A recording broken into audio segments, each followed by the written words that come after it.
Warning, this podcast may change the way you think about business, entrepreneurship, and money forever. The Conquistador Podcast was created for dreamers, entrepreneurs, and leaders who want to conquer their future. To be an epic entrepreneur, you must adopt the right mental paradigms as well as master the art of selling, marketing, and finance. Now, it's time to welcome two serial entrepreneurs, leaders, husbands, and fathers who are passionate about sharing the strategies that are helping them excel in life and in business. Here are Mauricio Garcia and Hubert Humphrey. Hello, everyone. I hope you're having an awesome week. My name is Mauricio Garcia, and it is always my pleasure to have the opportunity to begin this podcast that, as you know, if you've been following us, we have the privilege to always be able to do this with my mentor, my friend, my partner, Mr. Hubert Humphrey, to whom I salute today. How are you, sir? I'm doing great. Good to be with you. Hope you're doing awesome. well. Doing excellent over here. Thank you. Excited for our topic today. You know, I've always thought that, or known that there's a difference between how billionaires think, how millionaires think, or how, I don't know if that's the right word, but 100,000 years, whatever, think. And, you know, it's why the success cycle topic that we've got today will probably clarify a lot of that. Because, you know, when we talk about success cycles, and before we actually started the podcast, you were mentioning a few things that were even off the notes of the things that I wanted to cover, but you were speaking about how there was a Socrates, Plato, Aristotle sort of teachings or a cycle. I don't even know what the right words to use here to describe that as being a cycle, as, you know, one set of information passing on to a second generation or third generation, that by the time it got to a fourth person, it exploded. It actually provoked the biggest conquering of land and mines the world had ever seen. Right. And I think what you're referring to is I talked about is basically back, if you're studying the life of Alexander, you kind of learn all the things that created the mindset that caused him to go out and try to conquer the known world and pull that off and become known as Alexander the Great. But you look back, you look back as to what led up to that. It started with Socrates. Socrates way back was probably the most wise man in the world. He probably had more wisdom than anybody else in the known world out there at that time. In fact, all the principles upon which modern civilized democracies are built upon come from the teachings of Socrates. Mm-hmm. And he was teaching all that, and it was resisted by a lot of the people out there, but some of them started to catch it. And one of his students that really believed in him was Plato. And Plato took these teachings of Socrates and he chronicled them. He became a great writer, and he had the writings of Plato, and he reduced them to writing where they could be passed on, and he continued to teach them. And one of his students that really followed his readings and teachings was Aristotle. And Aristotle believed in him so much he wanted to keep passing on this great knowledge, to keep the great Greek philosophies and dream alive. He formed academies. In fact, he created the first academy. So we owe to Aristotle where we got the title academy. And so with an academy, he's going to teach more people. He's got a school by which he's teaching these principles and all the great Greek traditions. And at the same time, King Philip of Macedonia, who was trying to get all the Greek city-states together and had this goal of going out and conquering the world and trying to get the Greek power and image and prestige back. He didn't quite know how to pull it off, but his son, he was grooming him. And as a 14-year-old boy, he sends Alexander to one of Aristotle's academies.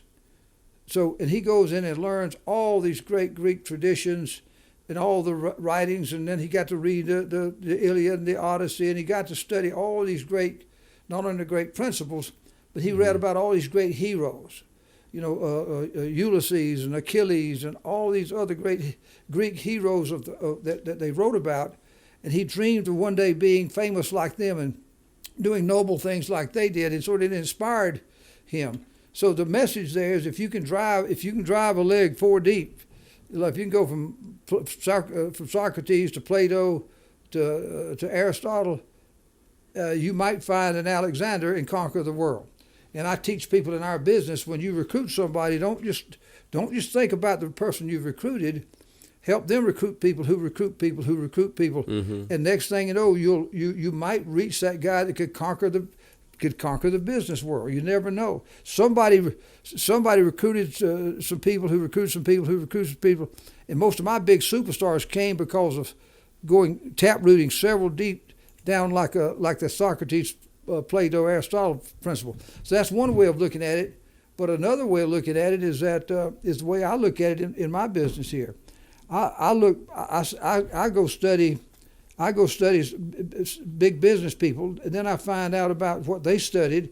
Then I find what they studied, and next thing you know, I've got 3 or 4 levels of that led to various people's successes, and I borrow that from them, and it helps me become successful. I take ownership of it. I assimilate it into my business DNA, and I go forward. I don't have many original thoughts at all. I used to try to be creative, and it cost me too much money, so I quit. I found that you're paid a lot more to imitate than create in the business. Just make sure you're imitating the right things, and then that builds up speed, and you can go forward here. So Alexander was just imitating what had come on for generations before him. That was that principle that we were talking about. Very good. Well, that set the stage for what we're going to cover today, because these podcasts are made to be able to help the driven, determined dreamer out there have a higher chance of excelling in whatever it is that they're doing. And I have a list of things here. I'd like to go to cover each and every one of them by contrasting, what is the average entrepreneur's way of thinking versus how does a very successful entrepreneur thinks, which is in that paradigm shift. So when it comes to building, like, let's just say a sales organization, because I think any company that is out there who's going to have an impact has a sales organization. And the way you have here, the average success cycle, which is the average way of thinking, is product focus, drive sales. A lot of companies, a lot of people are focusing a lot on product sales, while you say, focus on your attitude, which drive the prospecting. Can you elaborate more on those different paradigms here? Well, I talk about if you're going to build anything, you gotta get the attitude of that. Hey, I'm positive. I want to be a builder. I want to build something successful. I've got the attitude of I'm excited about the field I'm in. I'm excited about the products we market. I'm excited about the opportunity. My attitude is one of a can-do attitude, a positive attitude. So if I'm negative, I'm not going to attract any prospects. I'm not going to convert any prospects. So it all starts with you. Are you on fire? Is your vision properly stretched, or have you made a conversion from? I remember the poor old railroad conductor that I used to be, and then becoming a positive thinking railroad conductor positioned me to finally be magnetized enough for either some opportunity to pull me to it, or me to pull the opportunity to me. It's going to change my attitude. But I had to also change my paradigm for the attitude to do any good. And so all of a sudden, in the right paradigm, that allowed me now to start thinking of prospects, and start opening my mind up to prospects. In our business, most of our prospects are coming from the people that we recruit. We recruit a person, and they are a walking, talking prospect list. So we recruit a lot of prospects, and then then the whole cycle is that prospecting will drive the recruiting, and then the recruiting is going to drive the promotions of people fighting to go up the ladder. Right. And fighting for those promotions, they've got to hit a certain amount of requirements, and that's production. And then production, fighting for that, getting that production, it drives earnings, and then earnings drives great wealth, and then great wealth just gives you great power and leadership. So it's a cycle. It's a success cycle that you're talking about. Right, but it's important to contrast that cycle, which you call the max out success cycle versus the average cycle, and I'd like to go one by one and go dive deeper into that the difference in the way of thinking in each one of them.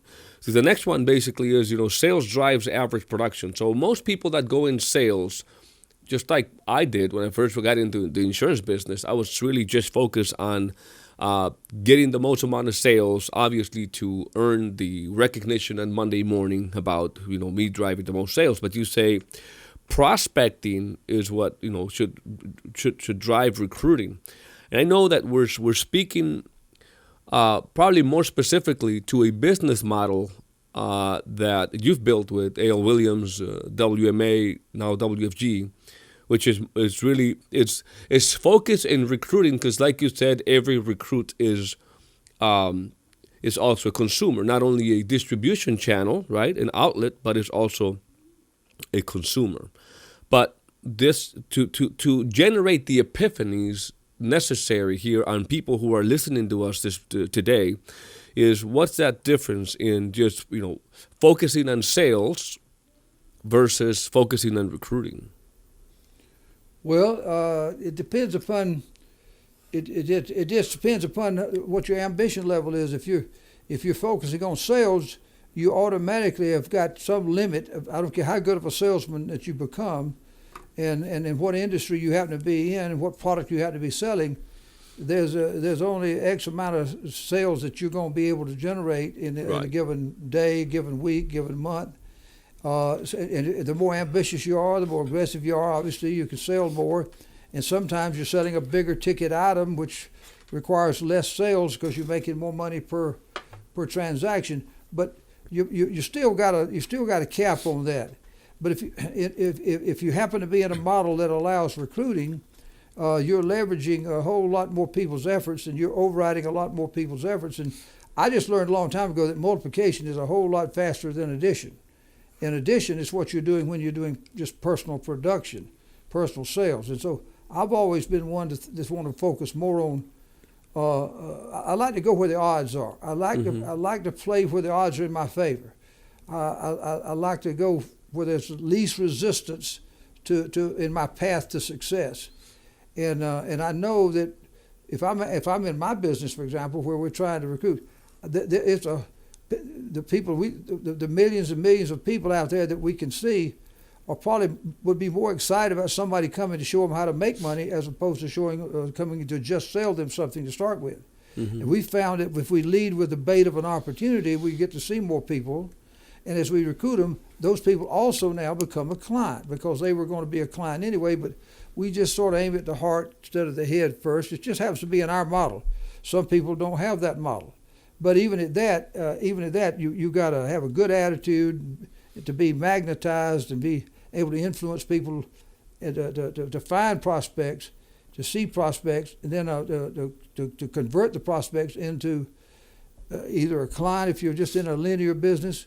But if you're in a model that's like ours, where it's more of a multiplication and geometric progression model, you want to convert those prospects into recruits / clients. We're going to sell who we recruit. We're going to sell who we don't recruit. All we do is just we get a lot more value for the action, for the activity. And if I've got to sit down and make a presentation to one person, and I'm going to come out of there with them buying a product, and I'm going to get a commission, and I'm on to the next one. And I could have sat down and chatted with them and got them excited about joining me and buying the product. Well, now I've greatly multiplied my efforts. Yeah. And if I keep replicating that over and over again, that one person I talk to might replicate into thousands of people. You know, Yeah. one little guy recruited me in financial services in A.L. Williams when it was just starting. One little guy, just not even knowing what he was doing, recruited me, and from recruiting Hubert Humphrey, instead of just selling, he came there to hopefully make a sale to me, but he ended up recruiting me, and he got the commission. He recruited me, got a commission, but from that now over 3 million people have come into my hierarchy over the last 35 to 40 years in various companies, because he didn't just sell me.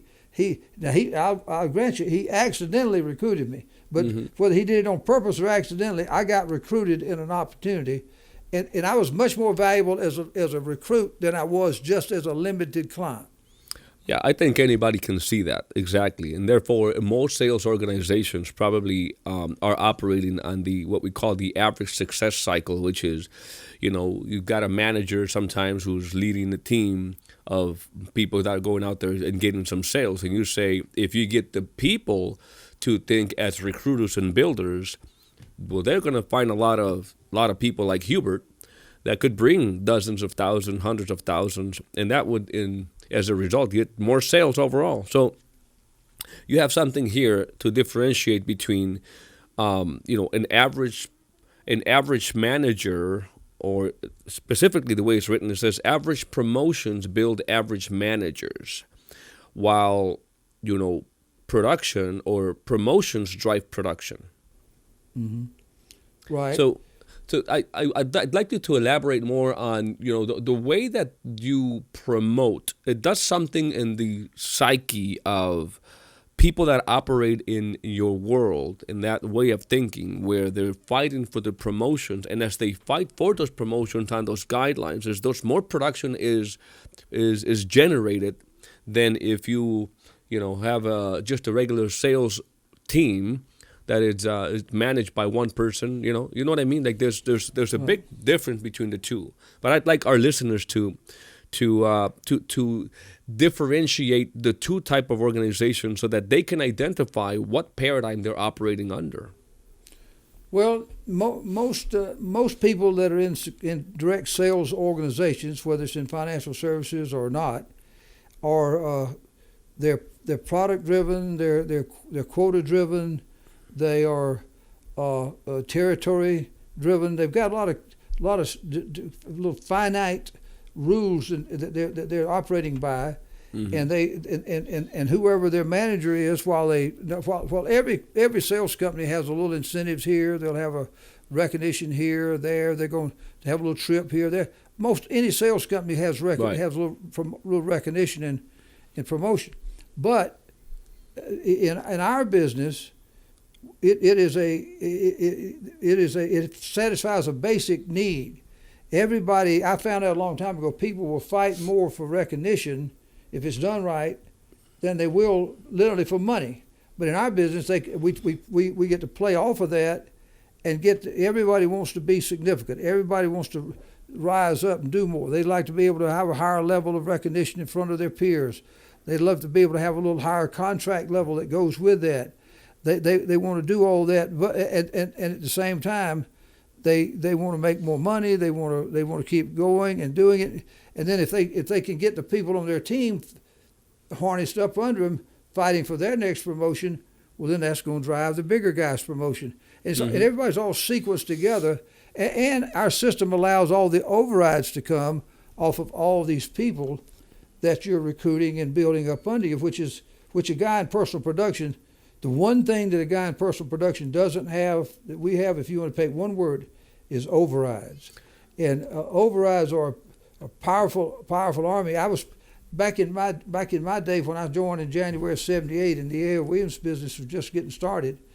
And from that little scratch start, in the 14 years I was there, this was back from January '78 till literally to 1990, early '91, I made almost $50 million in income, $33.7 million in commissions.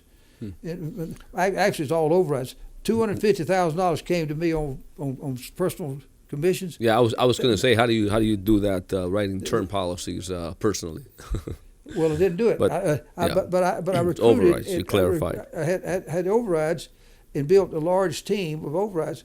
But at the same time, we had a system. We were in that kind of business. We recruited lots of people. We just had a different model of multiplication, and how you max out anything is you build a big army. Anyway, if you're going to go out and go to battle in a war, the person ultimately if you got a good core group of disciplined leaders, but you got a big 1 million man army, you got a better chance than the guy that's sitting over there with very few leaders and just a small army. He's going to get beat. Mm-hmm. Absolutely. So the key is which model you want to be in to give you the most potential success, the most return on your effort. Since it's going to take time, effort, and energy to do either one, you got to determine: do I want to swap my time? Mm-hmm. Do I want to swap it for more, much more success, or do I want to swap it just for this smaller linear commissions? It comes down to what a person wants out of life, and a lot of times they never even know that the other exists. But I think when most people can have it side by side and they can see the difference, the smart ones are going to choose being able to build a team and draw overrides from it, especially nowadays when you can do it through technology, through social media, we build all across the country, all across the United States, Canada, Mexico, and you can, in our system, let you follow all that and override all that lineage that comes from you. You know, as you're Socrates and you start to build your own Plato's and Aristotle's and find your own little mini Alexanders all throughout there, you get to override all those people. That's the key. Quick question. It is maybe a little bit kind of in parentheses here of what we're talking about. What would you say is the biggest misconception people make or leaders make about overrides? It sounds sometimes in theory, it sounds very sexy, right? Being able to generate the override, being able to make money of the efforts of other people. And what's the biggest misconception people have about that? Why do most people not say most people, those that have the opportunity that don't harness that, why do you think that is? They just don't have their vision properly stretched. There's two things I found out a long time ago. If somebody doesn't buy your product, or they don't join in your business, or they don't do what you're doing, and let's say it's a really good idea, is they either don't believe you or they don't understand you. And so all you got to make sure that you are a believable person, and you can show them the power of the opportunity you're talking about.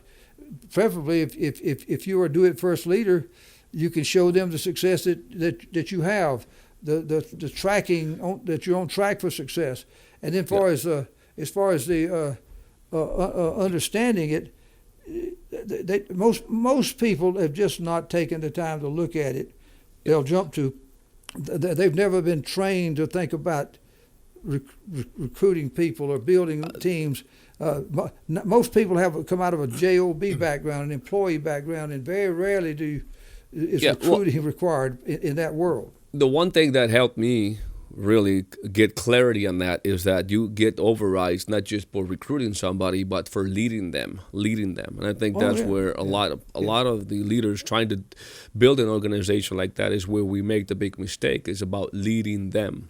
Yeah, we don't pay anything for just recruiting of a person. Right. You recruit that person who becomes a client, and also has a prospect list that they bring with them, and you get to help them start an organization, and they get, and people got to end up getting licensed and trained to sell the products, and it's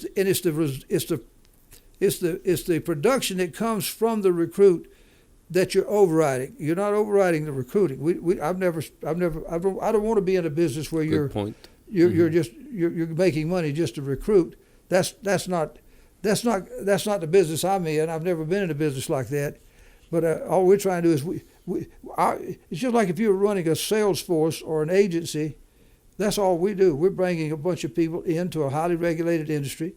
They're going to end up having The great thing about our business is there's no recruiting commissioner, there's no recruiting exam, there's no recruiting experience you got to have. We can start recruiting while they're going through their training. While they're going through their training period to learn how to get a license, the smart guys are going to say, look, if I'm going to have to go take an exam, I'd like to have 3 or 4 or 5 or 10 people in my downline studying and taking the exam with me. So when I end up getting a license to sell insurance, I'm not just out selling insurance as a lone producer. They're going to sell insurance too, and in that system, they're going to pay me overrides off what that licensed person sells. That's what our model is. Mm-hmm. Awesome. Well, let me just summarize here because I haven't really read it and described the difference between an average success cycle and a maxed out success cycle when building a big organization. The average success cycle basically says that the individual focuses on products, because that drives the sales, and then the sales drives average production. If you drive average production, then you get average promotions. Average promotions build average managers. Average managers earn average cash flow. Average cash flow then drives average career, and the average career has average lifestyle. So everything's average, operating on that paradigm. If you max out the success cycle here is attitude drives prospecting. Prospecting drives recruiting, and recruiting drives promotions. Promotions then drive production. Production drives earnings. Earnings drive wealth, and wealth drives leadership. Anything you want to add to that? Well, you got to choose which one you want to be. You want to be average and ordinary. You follow an average and ordinary business cycle or so-called success cycle. You want to have a greater chance for success or a smaller chance. You want to make lots of money or a little bit of money? You want to have an average lifestyle, or do you want to have a bigger, better lifestyle? It's out there to be had. It's just, do you want to just fly around in the sky, or do you want to go to the moon? Which one you want to? There's a vehicle that you can get into that will take you wherever you want to be. You just got to choose the right vehicle. Yeah, so it's just making that paradigm. The way I read it is you either focus on personal sales type and the average cycle here, or you focus on the recruiting side, and that's how you're able to build much, much bigger. Well, I think we'll wrap it up with that, Hubert. I just want to invite our listeners today to start moving into a new paradigm. And to be able to move into a new paradigm, you need to get new information. And how you get the new information? By joining the best opportunity in the nation today, which is Hegemon Group International. If you need to learn, or if you want to learn more about this great opportunity, go right now to hgiopportunity.com. That is hgiopportunity.com. You'd be glad that you did, and you could change from that maybe potential average path you are on to the exponential one, to the one that has unlimited potential. So again, that is hgiopportunity.com. Hubert, I will see you tomorrow. Thank you for coming on this podcast. Bye-bye. All right. Thanks. Glad to be with you. Warning, this podcast may change the way you think about business, entrepreneurship, and money forever. The Conquistador Podcast was created for dreamers, entrepreneurs, and leaders who want to conquer their future. To be an epic entrepreneur, you must adopt the right mental paradigms as well as master the art of selling, marketing, and finance.